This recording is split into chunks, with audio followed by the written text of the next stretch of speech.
Taste the Daily.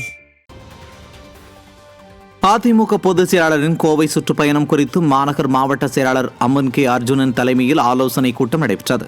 2026ஆம் ஆண்டு சட்டமன்ற தேர்தலுக்கான சுற்றுப்பயணத்தை கோவையில் இருந்து மக்களை காப்போம், தமிழகத்தை மீட்போம் என்ற மாபெரும் முழக்கத்துடன் ஜூலை 7ஆம் தேதி கழக பொதுச் செயலாளர் எடப்பாடி கே பழனிசாமி தொடங்க உள்ளார். இதனை முன்னிட்டு கோவை மாநகர மாவட்ட செயலாளரும் கோவை வடக்கு சட்டமன்ற உறுப்பினருமான அம்மன் கே அர்ஜுனன் தலைமையில் கழக நிர்வாகிகள் ஆலோசனை கூட்டம் நடைபெற்றது. இதில் முன்னாள் அமைச்சர் சேமா வேலுச்சாமி, சிங்காநல்லூர் சட்டமன்ற உறுப்பினர் KR ஜெயராமன், கழக மாணவரணி செயலாளர் சிங்கை ஜி ராமச்சந்திரன், மாநகர மாவட்ட கழக துணை செயலாளர் பீலமேடு துரைசாமி, மாநகர் மாவட்ட கழக அம்மா பேரவை செயலாளர் R பிரபாகரன், மாநகர மாவட்ட கழக இளைஞர் இளம்பெண்கள் பாசறை செயலாளர் பப்பாயா ராஜேஷ் உள்ளிட்டோர் பங்கேற்றனர்.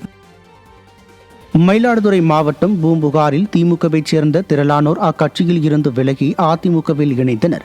பூம்புகார் சட்டமன்ற தொகுதிக்கு உட்பட்ட காளகஸ்திநாதபுரம் மற்றும் முடிகண்டநல்லூர் ஊராட்சிகளைச் சேர்ந்த திமுகவினர் திரளானோர் மாவட்ட கழக செயலாளர் பவுன்ராஜ் முன்னிலையில் தங்களை கழகத்தில் இணைத்துக் கொண்டனர். கட்சியில் புதிதாக இணைந்த உறுப்பினர்களுக்கு மாவட்ட கழக செயலாளர் பவுன்ராஜ் கழக துண்டு அணிவித்து வரவேற்றார். இந்த நிகழ்ச்சியில் கழக நிர்வாகிகள் ஏராளமானோர் கலந்து கொண்டனர்.